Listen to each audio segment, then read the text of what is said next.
लोकसभा का चुनाव सर पे है। उससे पहले जब अयोध्या में मंदिर बना तो लोग आरोप लगाने लगे कि बीजेपी जो है वो मंदिर के नाम पर अब आगे कार्ड खेलेगी। अब वैसा ही लोकसभा चुनाव से पहले है और आप बात कर रहे हैं लगातार परशुराम वंशजों की, तो कहीं ऐसा तो नहीं कि आप भी मंदिर वाले राजनीति पे आ गए? संख्या जिसकी जितनी संख्या भारी उतनी उसकी हिस्सेदारी। कहीं एक कोशिश कहीं ना कहीं नहीं, मैं आम के आम गुठलियों के दाम की बात कर रहा हूँ। नमस्कार, मैं प्रशांत और आप देख रहे हैं जय न्यूज। देखिए, हमारे साथ अभी विशेष बातचीत करने के लिए एमएलसी सच्चिदानंद राय जी जुड़े हुए हैं। हमसे बातचीत करेंगे क्योंकि इनके द्वारा एक साल पहले परशुराम घाट का जो है ऐलान किया गया था जलालपुर में। अब वो बनकर तैयार है, उसका उद्घाटन होना है और वहीं पर एक परशुराम मंदिर भी बनने वाला है। इससे पहले विस्तार से थोड़ा सा जानकारी ले लेते हैं क्या कुछ जो है वहाँ का। देखिए, प्रोग्राम कोई बहुत विशेष कुछ नहीं है। 2022 में जब मैं निर्दलीय चुनाव जीता तो उसके बाद जो परशुराम जयंती, अक्षय तृतीया के दिन परशुराम जयंती मनाई जाती है, तो कुछ श्रद्धालु जो थे जो अपने आप को परशुराम वंशज मानते हैं, वहाँ जलालपुर में एक परशुराम कुंड है, मतलब उस पोखरे का नाम लोगों ने परशुराम कुंड रखा हुआ है। तो वहाँ पर एक मंदिर का शिलान्यास करने के लिए उन लोगों ने मुझे आमंत्रित किया। मैं गया, शिलान्यास हो गया और मैं भी भावना में आकर मैंने कहा कि ठीक है, इस घाट, यहाँ पर एक घाट बनना चाहिए। और घाट जो है बनकर तैयार हो गया। उसके उद्घाटन के लिए जब वहाँ के लोग हमारे पास पहुँचे तब मुझे पता चला कि मंदिर तो बना ही नहीं है, घाट तो बन गया। तो हमने कहा भाई ये क्या कारण है, तो कुछ आर्थिक कारण बताया उन लोगों ने। हमने कहा कि नहीं, आर्थिक कारण से ज़्यादा मुझे लगता है कि मनसा में कहीं दोष रहा है। हम लोग उसको शुरू करते हैं, देखिए कैसे इसमें लोग जुड़ते हैं। मैं अकेले पहले शुरू करता हूँ। तभी मैंने घोषणा की कि आगामी 21 तारीख को हम लोग जो है वो घाट का भी उद्घाटन करेंगे और साथ में परशुराम मंदिर के निर्माण का कार्य भी उसी दिन शुरू कराएंगे।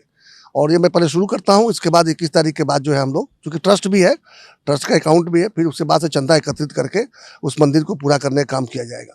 और इस विषय में जब मैं निमंत्रण देना शुरू किया तो मैंने पाया कि कम से कम 10,000 की संख्या में लोग उस दिन वहाँ पहुँचने वाले हैं।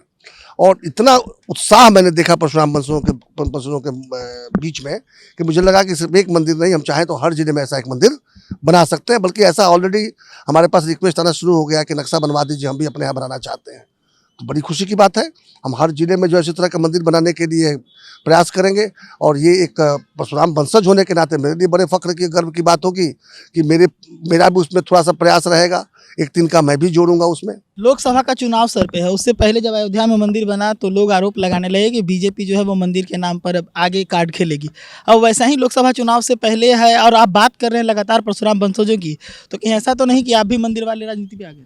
नहीं, हर चीज़ को एक ही तरीके से नहीं देखना चाहिए।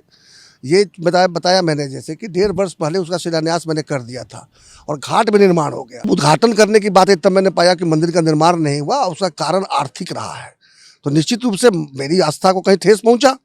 मुझे लगा कि मंदिर क्यों नहीं बनेगा, भाई बहुत सी चीज़ें हम लोग बना ले रहे हैं, मंदिर नहीं बना पाएंगे। तो मैंने जिम्मेदारी ली कि नहीं, ये मंदिर की शुरुआत मैं करवाऊंगा। इसके बाद मैं निश्चित रूप से बाकी लोगों के पास भी गया कि भाई क्या कारण है कि मंदिर नहीं बन पा रहा है। आखिर शिलान्यास करने के बाद आप लोग नेता आके बनवाएंगे, कोई मतलब होता है? तब पाया कि नहीं, उत्साह तो बहुत था लेकिन कोई पहल करने वाला नहीं था। तो मेरे पहल से जो है उत्साह जो है 100 गुना बढ़ गया है। और मुझसे कहा ना कि 10,000 की संख्या में लोग वहाँ उपस्थित होने वाले हैं।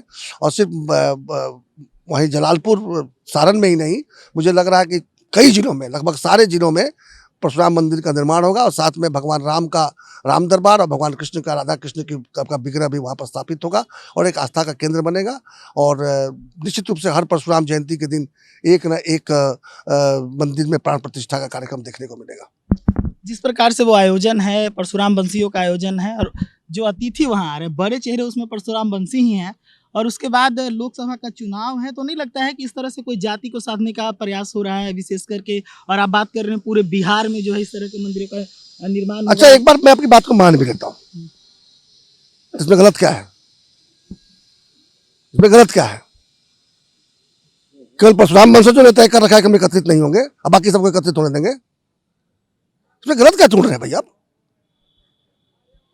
जैसे बाकी जातियां एकत्र हो रही है, वैसे अगर ये भी एकत्र हो जाए तो डबल फायदा है। इसमें नुकसान क्या है? पूजा पाठ भी ठीक से करेंगे और एक साथ बैठकर निर्णय भी ले पाएंगे अपने मुस्तकबिल का। आज की तारीख में जो ये चल रहा है कि हमारी संख्या, जिसकी जितनी संख्या भारी उतनी उसकी हिस्सेदारी, तो अगर हम भी अपनी संख्या दिखा सकें तो हम भी हिस्सेदारी का क्लेम कर सकते हैं। मतलब कहीं ना कहीं एक कोशिश, कहीं ना कहीं नहीं, मैं आम के आम गुठलियों के दाम की बात कर रहा हूँ। अब एक कोई आम खरीदता तो गुठली साथ में मिल ही जाता है ना जी। तो आम अगर आप खा गया, गुठली को रोप दिया, गाछ निकल गया, तो खराब क्या उसमें? पिछला बार जब लोकसभा का चुनाव हुआ था उस दरमियान एक परशुराम वंशी को टिकट मिले महाराजन से, इसको लेकर आप पूरा बीजेपी को हिला दिए थे। नहीं, उसमें एक बार फिर से कहीं ऐसा तो नहीं कि किसी परशुराम वंशी को आगे करने का प्रयास होगा वहां से? अच्छा, तो पिछली बार जब नहीं दिए थे तो आकर यहाँ माफी मांगनी पड़ी थी, याद है ना आपको? 19 अप्रैल 2019 कैलाशपति मिश्र सभागार, संध्या 5:30 बजे। मतलब दावेदारी सुनिए ना, बिहार के प्रभारी और सबसे ताकतवर भारतीय जनता पार्टी के महासचिव श्री भूपेंद्र यादव ने सब मंच पर बैठकर स्वीकार किया प्रेस कॉन्फ्रेंस में कि टिकटों के वितरण में शीर्ष नेतृत्व मानता है कि उनसे चूक हुई है। इस चूक को दूर करने के लिए प्राथमिकता के आधार पर ब्राह्मणों और भूमिहारों को विधान परिषद और राज्यसभा में भेजा जाएगा, जिसके फलस्वरूप राधा मोहन शर्मा, सतीश दुबे 2 बार, सीपी ठाकुर के बेटा 1 बार, फिर जो है आपका देवेश कुमार और अनिल शर्मा 1 या 2 सीटों पर भी जब गए तो उसमें से एक जरूर ब्राह्मण है भूमिहार रहा। ये पहली बार हुआ कि 2 राज्यसभा गए, उसमें से ब्राह्मण है भूमिहार नहीं है, क्योंकि उनको लग रहा है कि उन्होंने अपनी बात पूरी कर ली, 5 साल तक करते रहे, अब 6ठे साल में बदल सकते हैं।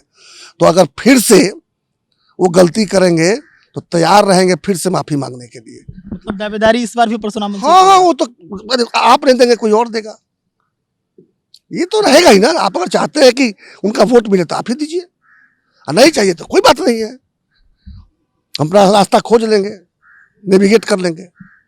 देखिए क्या है ना, विकल्पों का अभाव नहीं रहना चाहिए किसी भी वर्ग के सामने, किसी भी वर्ग के सामने मैं कहता हूं, विकल्पों का अभाव नहीं रहना चाहिए। अगर आप हमसे वोट लेते हैं तो हमें उतना सम्मान भी दीजिए, और सम्मान नहीं देंगे तो हमारा वोट मत मांगिए, हम देंगे नहीं। चलिए, तो हमारे साथ जुड़े हुए थे इंजीनियर हैं, एमएलसी सच्चिदानंद राय हैं, सारण से एमएलसी हैं, और हमने कई सारे मुद्दों पर इनसे बातचीत किया, चाहे वो मंदिर का निर्माण का बात हो या फिर वहां से मंदिर निर्माण के बहाने परशुराम बंसियों को साधने का बात हो।